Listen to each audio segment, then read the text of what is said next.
मेरे प्यारे बच्चों, आज हम आपको पढ़ाने जा रहे हैं वन और द फिजिक्स का एक टॉप क्लास का क्वेश्चन आता है इससे, ठीक है ना। फोर्स एंड प्रेशर है, ठीक है कि नहीं। न्यूटन के लॉ से इसको परिभाषित किया गया, न्यूटन लॉ ऑफ मोशन, ठीक है। न्यूटन का 3 नियम दिए थे उन्होंने, कितना दिया था? 3 नियम, ठीक है ना।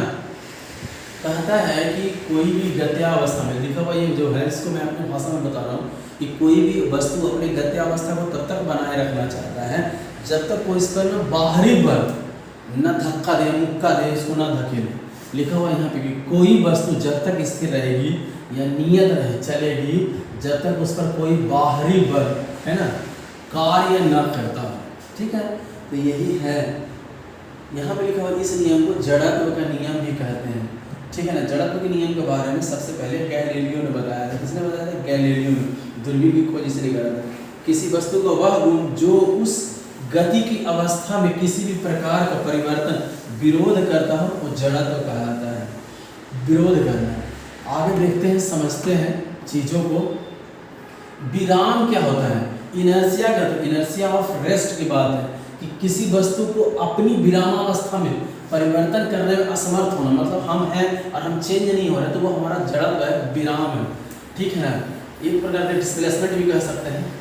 यहाँ पे एग्जाम्पल के तौर पे पेड़ के हिलने पर फलों का गिरना, अगर पेड़ को हिलाएंगे तब हिले, तो पेड़ पे अगर खड़ा है तो फल नहीं गिरेगा तो डेड ना हो जाए। रोलर क्लस्टर को राइट स्ट्रेट पे अचानक पीछे करना, घोड़े के दौड़ने पे सवार को पीछे करना, ठीक है, ये सब विराम है। गति के जड़त्व नियम जो इनर्शिया ऑफ मोशन है उसमें कि किसी वस्तु को अपनी गति अवस्था में परिवर्तित करने में असमर्थ होना। गतियां में फॉर एग्जांपल कि किसी बस के अचानक ब्रेक लगने से हमारा जो पैर होता है ना वो रेस्ट मोशन में होता है और वो बस के साथ कनेक्ट हो जाता है। जो कमर है वो सीट के साथ, क्योंकि सीट जो आप लोग देखे होंगे कि बस में जो सीट होता है मेरे प्यारे बच्चों, वो सीट ना इस प्रकार से ऐसे कनेक्ट होता है। जो हम लोग यहाँ बैठे होते हैं ये लग्जरियस लाइफ होता है, यहाँ पे ना ये कट रहता है, मतलब ये रेस्ट ये उससे जुड़ा नहीं है। आपका पैर यहाँ पे है, आप इस प्रकार से बैठे हैं आराम से, जब ब्रेक लगता है तो यहाँ तक तो आपका है रेस्ट ऊपर, ये क्या है, ये रेस्ट, ये डोलता नहीं है, ये वाला ना इधर की ओर झुक जाता है। यानी किसी बस के अचानक रुक जाने पे आगे गिरना, दौड़ते हुए घोड़ा के अचानक रुक जाना, सवार आगे की ओर बिगा जाना, यानी कि अचानक ब्रेक लगता है। बिना सीट बेल्ट के ड्राइविंग के टक्कर में, है ना, चालक का उछल जाना, ये सारे गुण फर्स्ट लॉ ऑफ न्यूटन। चलिए आगे बढ़ते हैं मेरे प्यारे बच्चों, देखते हैं। ये सारा नोट्स आपको मिल जाएगा, ऐसी कोई बात नहीं है, ठीक है। नेक्स्ट यहाँ लिखा हुआ है कि वाहन तीखी मोड़ पे, यानी कि जो तिरछा रहता है ऐसे मोड़ने वाला, वहाँ पे ना चालक अपनी ओर झुक जाता है। यही पेपर में आता है, पूछता है संवेग मोमेंटम किस वजह है? किसी गतिमान पिंड को के गुण जो उस पिंड के द्रव्यमान पे, मास पे और फोर्स पे जो होता है उसी को, उसके गुणनफल को, यानी F बराबर F इंटू A होता है, ठीक है ना। यहाँ पे लिखा हुआ है, आप लोग इसको समझने का प्रयास करेंगे तो आपको समझ में सब आएगा। देखिएगा लिखा हुआ है यहाँ पे मेरे प्यारे बच्चों, बहुत समझिएगा कि P हमारा मोमेंटम है, ये मेरा मास है और ये V मेरा वेग है। P बराबर mv है। संवेग एक सदिश राशि है, इसका SI मात्रा kg मीटर प्रति सेकंड, ये ना 100% यही सब बात पूछा जाता है। बीमा इसका LT यानी कि L है, 1 है, T L पे भी 1 है, S पे माइनस इनवर्स है। इसके बारे में हम आपको समझाएंगे। तो ये चीज़ें आपको समझने की ज़रूरत है कि P बराबर mv, ठीक है ना। तो समझने वाली बात थी, यानी कि मोमेंटम है। अब न्यूटन का दूसरा गति नियम क्या है, गौर से समझिए कि किसी भी वस्तु के संवेग परिवर्तन की दर, जो उसमें दर लगेगा ना उस बल पे लगने के समानुपाती होता है, यानी कि उसके ना प्रोपोर्शन होता है। होता कैसे है वो आप समझते हैं। यहाँ पे देखिए कि समय के साथ पिंड रैखिक गति में परिवर्तित किसी पिंड का द्रव्यमान उसके गुणनफल पे, आप लोग याद कि जब बाइक होता है तो 40-50 की स्पीड में चलता है तो ऑटोमेटिक आपके हाथ से कभी कभी कंट्रोल होना चाहता है, तो वो उसका मैग्नीट्यूड है, यानी F बराबर जो फोर्स लगा, फोर्स है जो मास और एक्सेलरेशन के गुणनफल होता है। Force is equal to mass into acceleration होता है, ठीक है ना। जो फोर्स है वो द्रव्यमान और एक्सेलरेशन के गुणनफल होते हैं। जैसे फॉर एग्जांपल एक एथलीट प्रभाव को कम करने के लिए दौड़ खत्म करने के बाद धीरे धीरे चलता है, नहीं तो उसकी जो छाती है ना वो फट जाएगा। गेंद को पकड़ने के लिए कोई खिलाड़ी अपने हाथ को नीचे की ओर खींचता है कि उसको उस गति से कम करने के लिए, अगर नहीं ऐसा करेगा तो कैच उसके हाथ से छूट जाएगा। आगे मेरे प्यारे बच्चों देखते हैं और समझने का प्रयास करते हैं कि फोर्स क्या है। तो फोर्स इज द एक देख लिया यहाँ पे ये भी एक सदिश राशि है। कौन सी राशि है? सदिश राशि है। ठीक है, तो आगे बढ़ते हैं और समझने का प्रयास करते हैं। नेक्स्ट स्लाइड की ओर चलते हैं और देखते हैं। देखिए लिखा हुआ है कि इसका एसआई मात्रक, इसका एसआई मात्रक, बल का एसआई मात्रक न्यूटन होता है। और सीजीएस पद्धति में, सीजीएस पद्धति मीन्स सेंटीमीटर, इसमें इसका जो है सेंटीमीटर ग्राम सेकंड डाइन होता है। क्या होता है? डाइन होता है। ठीक है ना, और यहाँ पे लिखा हुआ बल बराबर एक बल है, एक द्रव्यमान है, एक त्वरण है। एक बराबर एक इंटू एसआई होता है न्यूटन यानी केजी मीटर प्रति सेकंड। बीमा इसका यहाँ पे लिखा हुआ है एम एल इनवर्स 2।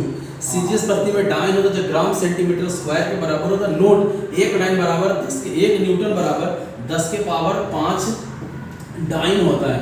ये चीज ना आपको ध्यान में रखना है, समझने का प्रयास करना है। अगला मेरे प्यारे बच्चों देखिए यहाँ पे बल से संबंधित कुछ चीजें दी गई हैं जो आपको यहाँ पे करना है। कॉन्सेप्ट रिलेटेड टू फोर्स, यहाँ पे देखिए लिखा है ट्रस्ट लिखा हुआ है, टॉर्क लिखा हुआ है और ड्रैग लिखा हुआ है।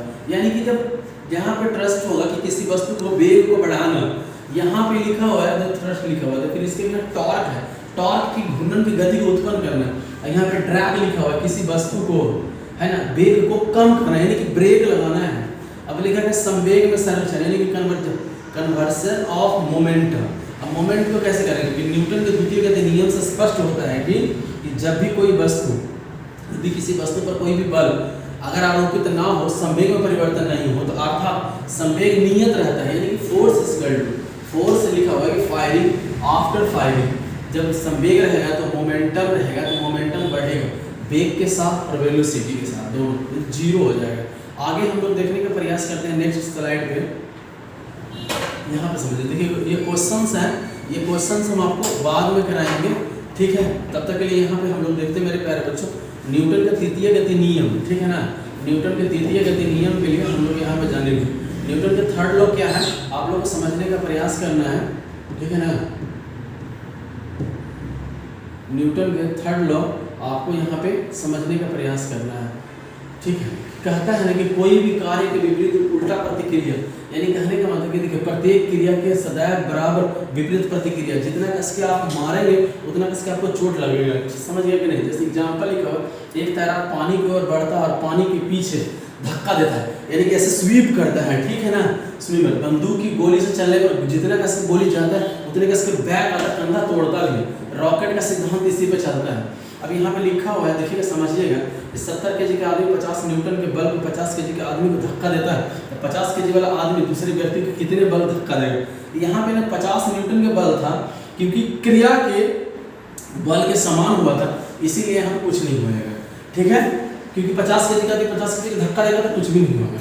आगे बढ़ते हैं, यहाँ पे समझिए, ये वृत्ताकार अगर सर्कुलर मोशन चले तो सर्कुलर मोशन में कुछ नहीं होता। अभिकेंद्री बल पिंड के द्रव्यमान, कोई भी मोमेंटम के द्रव्यमान उसके ना, यानी कि यहाँ पे लिखा हुआ है कि फोर्स जो है फाइनली मास और एक्सेलरेशन के दोनों के गुणनफल है। इसको ना देखें रेडियल या सेंटीपिटल फोर्स बोलते हैं, जो जब भी कोई पिंड वृत्ताकार पथ के एक समान घूमती है और गति करता है तो उसकी इंटरनली जो एक्सेलरेशन होता है वो वर्क करता है, और यही वर्क वृत्ताकार पथ पे सर्कुलर मोशन पे वो सेंटर की ओर कार्य करता है। किसकी ओर? सेंटर की ओर काम करता है। यही मेन बात है, सेंटर की ओर कार्य करता है। दूसरा किधर की ओर झुक जाता है, इसीलिए वॉशिंग मशीन इसी के सिद्धांत पे काम करता है। देखिए कि घुमावदार पथ पर चलते हुए महसूस किया जाने वाला बल जो घूर्णन होता है वो बल के बाहर की दिशा में लगता है।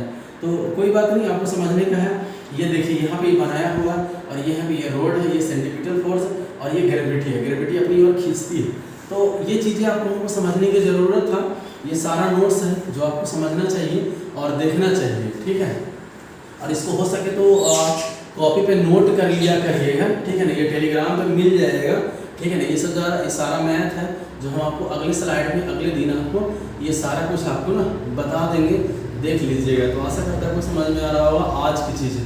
थैंक यू, आपका दिन शुभ हो। कोई दिक्कत परेशानी हो टेलीग्राम से जुड़ जाएंगे। Thank you.